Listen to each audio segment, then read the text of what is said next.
Solaraga, lo achati, Nyala lili, loba rega, chila lili,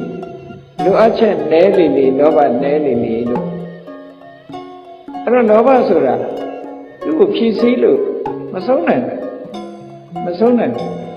Kajamolo. Nati Tana Tama Nati. Tana net Aladra do it. Nati Lusso, Pinlegibo. Pinlegi Sura, Pedoma Babu. Coming a Muri Yacha. Yidigani sea wind. Pinlegia fish and water lobe. Era lobe, Nova Halebe, Peroma fish and water lobe. Lubia, Lodi Mabe. She see look, Macau nine move on. Sabi Jangama sold her to Raleigh the Kushi. Eki Kandor, Tamodosa, Mahe Sosa be Pogalon. Mibo need Mibo Ni are never Lonza, they tell and out ten. Malone I know about Wulu, Peroma machine.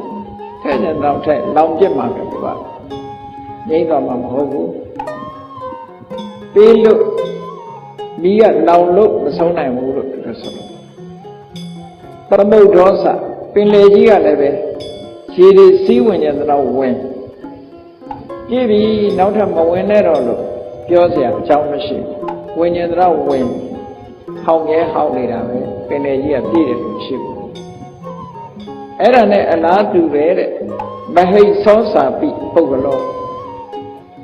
Lojin Loba, Jima, the Pogodia, Maleve. Allow her to see the cheating. Tuma, low and it away, near low chain it up. Either look you was wrong. This is a lot of money. It doesn't want to. Luria, Novago, a Tomatan idea. The TV, Lujin the Arigale, Yalare, Lujin the Ari Miana, Lujin Dari, Lujin City, Yama. Hello, Miala the Drecha. Lujin Boo, jump you below. Chitla. Hello, nobody. Chila. Chila, there come. Novasra, the Kuna the Kuset. Akuji, Paloga Doma, just of Yahore.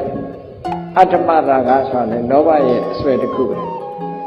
With the Malova, Talenova. Mesadama, Talenova. Nova, Blau Chides, a Domatan. Tajamolo, Luriba, Pisu Kasuri Sura, T. Chiga and Jaudiari, Chiana, yes, of Yana. You don't want to. If the mother watch out. Tapiro, Sorka, Tessia, Machila, yes, of Yamaria. Recently, Jojon, Silio Muri, she look to the pure. Virginia Shigama, yes, of Yasago, a Tondelumia. To get a yin charger, yes, of hot haggard. Then I will look. A chain color Aniosa. Noga Ludari, she needed ya. Kangone, Kama, Tayare, Kikline, Jolite. Kamgone, Chema, Kisune, Jolite. For what on the Kigu? Shut down be on Twanija. Did I in the work mine? At a Kadianjaro, Sibisi done in a Jone, Tachandaraka. The Kadianjaro, Yoga Ripshipware, Rogandaraka. The Kadianjaro, Bully with that Mamma Gando. Asai is a comade, Tobe Kandarakas. Tika Chito Maha. Juloga, Ramu Nation Nida. Tiha Saya, a Johnny Job. Tita Aniosa. Nanga, Lumura, to the future. Yamananga also got it. Pitisha Nangano. Sura. See non bada, Machika Ulu Maomili. Judia Kabasi Dema. လူတယောက်ဟာမနဲ့ဆိုရင်ပေါင်မုံလေးတစ်ချက်နဲ့ကော်ဖီလေးတစ်ဖက်ပဲတောက်ခွင့်ရှိတဲ့အနေအထားမျိုးလုပ်ခဲ့ကြချိုးချံခဲ့ကြချိုးချံပြီးတော့ပြန်တိဆောက်ကြအမေရိကန်နိုင်ငံကြီးဒီကနေ့ချမ်းသာတယ်လို့ပြောတယ်ပေါင်မုံကိုတစ်ချက်တည်းပို့ပြီးတော့မရောင်းရတဲ့အချိန်ပိုင်းလေးတွေရှိခဲ့တယ်အဲ့ဒါမှဝဝလင်းလင်းမစားနိုင်တဲ့အနေအထားမျိုးတွေကြုံခဲ့ကြအဲ့တော့ဘယ်နိုင်ငံပဲဖြစ်ဖြစ်ဒီလိုကတ်ဆိုးကပ်ပေးတွေကျုံနေတယ်အခုဒီမဲ့ကြည့်လေအားလုံးသတင်းစာတို့ဂျာနယ်တို့ရေဒီယိုတို့နားထောင်လိုက်ပဲဆိုရင်စစ်ဖြစ်နေတဲ့နိုင်ငံတွေဒုက္ခရောက်နေတဲ့နိုင်ငံတွေရှိနေတယ်မျက်မှောက်ခစ်မာတယ်ပဲအဆိုးတွေနဲ့ကျုံနေတယ်အဲ့ဒါတွေကိုပြောတာကတ်ဆိုတာအချိန်ပိုင်းတစ်ခုရဒုက္ခတွေရောက်လွန်ခဲ့တဲ့နှစ်ကဆိုရင်ဆူနာမီငလျင်ကြီးနဲ့တွေ့လို့ဂျပန်မှာဒုက္ခရောက်သွားတယ်အလူပြစွမ်းအင်တွေနဲ့လှုပ်ထားတဲ့လျှက်စစ်တွေထိခိုက်ပျက်စီးသွားတော့အမှန်တမ်းအန္တရာယ်များတယ်ဆိုတော့တွေ့ကြအဲ့တော့ဒီကဆုကတ္တနေဆိုမကြုံဘူးလို့မပြောနဲ့မကြခင်ကပဲမုန်တိုင်းတစ်ခု rock ဆိုတဲ့မုန်တိုင်းတစ်ခုဂျပန်ပြည်ကိုဝင်နေတယ်ဆိုတာကြားလိုက်ကြမြန်မာပြည်မှာလည်းလွန်ခဲ့တဲ့2009ခုနှစ်ကလား10ခုနှစ်ကနာဂစ်ဆိုတဲ့မုန်တိုင်းတစ်ခုဘုန်းကြီးတို့တော့အဲ့ဒီမုန်တိုင်းတိုက်နေတဲ့အချိန်မှာအင်္ဂလန်ရောက်နေတယ်မခံစားရအောင်သို့တော့မြန်မာပြည်ကလူတွေတဲ့ပို့ပြီးတော့သတင်းတွေကညင်းနေရဘာဖြစ်လို့တော့မုန်တိုင်းဝင်နေပြီဆိုတာလေအင်တာနက်ကကြည့်နေရဘယ်လောက်ထိပျက်စီးသွားပြီအေယာဝတီတိုင်းဘယ်ကိုဖြတ်သွားတယ်ဆိုတာလေညင်းနေချာနောက်ဆုံးရန်ကုန်ရောက်သွားတယ်ဘယ်ထိအောင်ဖြတ်သွားပြီဆိုတာလေ24နာရီကြည့်လို့ရတဲ့နေရာတွေကနေဘယ်နာဘာတွေပြတ်သွားတယ်ဆိုတာအကုန်မြင်နေရအချိန်ပိုင်းရလောကလူတွေဟာဒီလိုကတ်ဆိုးကတ်တယ်နေဆိုကြုံရရတဏှာမှာလောဘဒေါသမောဟဆိုတဲ့ဒီတဘာဝတရားကြီးတွေလွှမ်းမိုးနေတဲ့အချိန်ပိုင်းတွေမှာပူပြီးတော့ကြုံတွေ့နိုင်တယ်ပေါ့ဒီလောကဒီကတ်ဆိုးတွေပူပြီးတော့ကြုံတွေ့နေအဲ့တော့ဘုန်းကြီးတို့တွေဒီလိုကတ်ဆိုးတွေကလွတ်အောင်လို့ဆိုတဲ့အခါဝေသာလိပြည်မှာကြုံခဲ့တဲ့ကတ်ဆိုးကိုတော့မြတ်စွာဘုရားသခင်ကိုရောမြတ်ကသစ္စာဆိုပြီးတော့လွတ်မြောက်စေခဲ့တယ်ဟောသစ္စာဆိုခြင်းဖြင့်လွတ်မြောက်စေခဲ့ဒါလည်းပဲသစ္စာရဲ့စွမ်းအားဆိုတာဗဒ္ဓမတန်ဖိုးရှိယရဏသုံးပါးရဲ့ဂုဏ်ကျေးဇူးတွေကိုအမှန်ကန်ပြောဆိုပြီးတော့သစ္စာဆိုတဲ့အခါဝေသာလိကြီးဟာဒေဆိုရဆိုကတ်ဆိုးကြီးကလွတ်မြောက်သွားတယ်ဆိုတာအားလုံးသိတယ်ဒါပရိတရားတော်တွေရဲ့အစွမ်းတကူဒီပရိတရားတော်တွေဟာဘယ်လောက်ထိအောင်အစွမ်းထက်တယ်လဲဆိုတော့မြတ်စွာဘုရားဟောတဲ့တရားကတော့အစွမ်းထက်ပြီးသားပဲသို့တော်ဒီအစွမ်းထက်မှုဆိုတဲ့နေရာမှာဥပမာမဲ့ဘာနဲ့တူတော့ဆိုအသုံးပြုတဲ့ပုဂ္ဂိုလ်ရဲ့စွမ်းအင်ပေါ်မှာလည်းမူတည်တယ်လို့ဆိုပါစို့ဓာတ်တလဲဟာဘလောက်ထက်ခုတ်တဲ့ပုဂ္ဂိုလ်ကအားမရှိဘူးဆိုရင်ပြတ်ပါမယ်ပြတ်နော်ဓာတ်တလဲဟာအမတမထက်ပိတ်မယ်လို့ခုတ်တဲ့ပုဂ္ဂိုလ်ကအားရှိဖို့လိုသေးတယ်ပေါ့အဲ့ဒါလိုပဲမြတ်စွာဘုရားတရားတော်တွေဟာဘလောက်ပဲစွမ်းအားတွေရှိနေပြီလို့ဆောင်ရွက်တဲ့ပုဂ္ဂိုလ်ရဲ့သရစွမ်းအားသီလစွမ်းအားသုဒ္ဓစာကပညာလို့ဆိုတဲ့တကယ်အကြီးချင်းစွမ်းအားတွေပြီးမှဒီဟာတွေကလည်းစွမ်းနိုင်တယ်လို့ဒီလိုမှတ်တခုတည်းမဟုတ်အရာထသိန်းဟာစွမ်းအားတွေစွမ်းအင်တွေဆိုတာပူပေါင်းမှစွမ်းအားဖြစ်တယ်စွမ်းအင်တွေပူပေါင်းလိုက်တဲ့အခါမှာစွမ်းအားလို့ဆိုတာရဒါကြောင့်မို့လို့တမ္မာနဲ့တော့မရနိုင်မြတ်စွာဘုရားသခင်ကိုရောမြတ်ကသစ္စာဆိုပြီးတော့အဲ့ဒီဖြည့်ရှင်းပေးတာဒါကပြောမယ်ဆိုရင်ယာယီဖြည့်ရှင်းပေးနည်းလို့ဒီလိုပဲပြော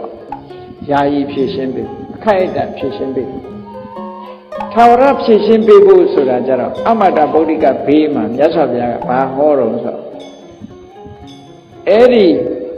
အမိနဲ့သားကဲတင်နိုင်တဲ့ဘေးပဲဖြစ်စေအမိနဲ့သားကဲတင်နိုင်တဲ့ဘေးဆိုတာဘာလို့ဆိုရင်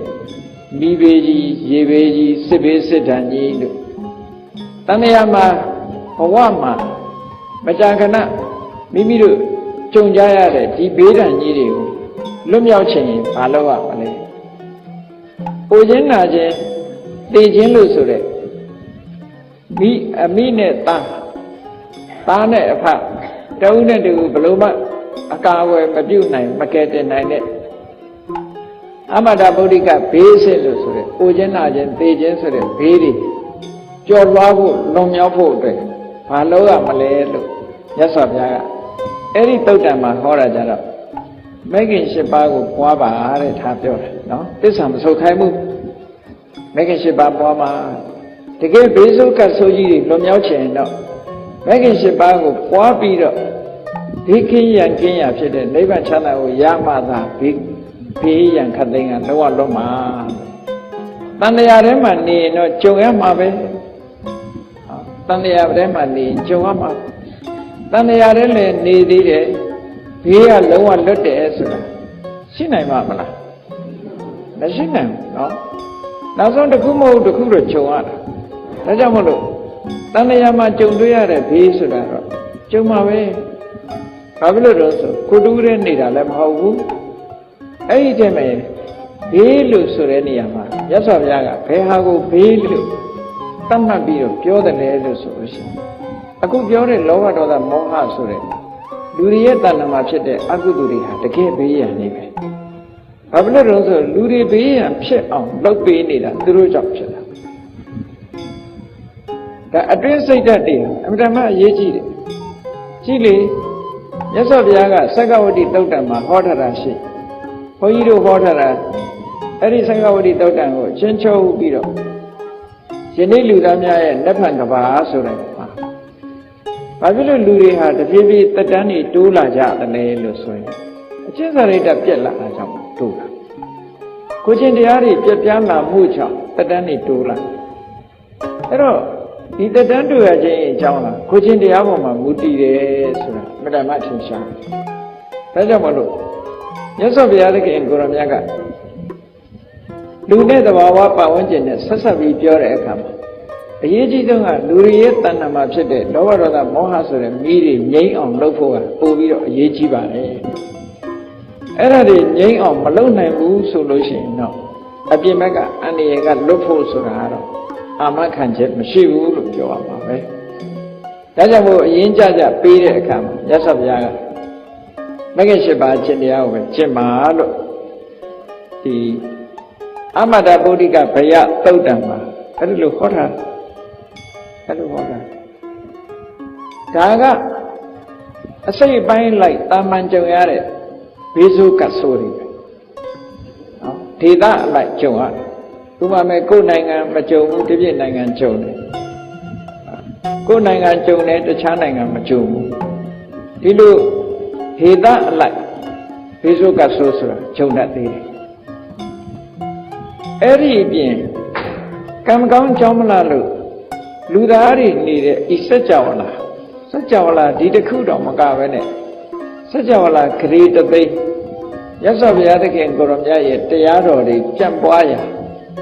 မြတ်စွာဘုရားရဲ့အမိန့်အာဏာဆုံးမဩဝါဒတွေတည်ရှိရာစัจ java လားဂရေတသိန်းကလည်း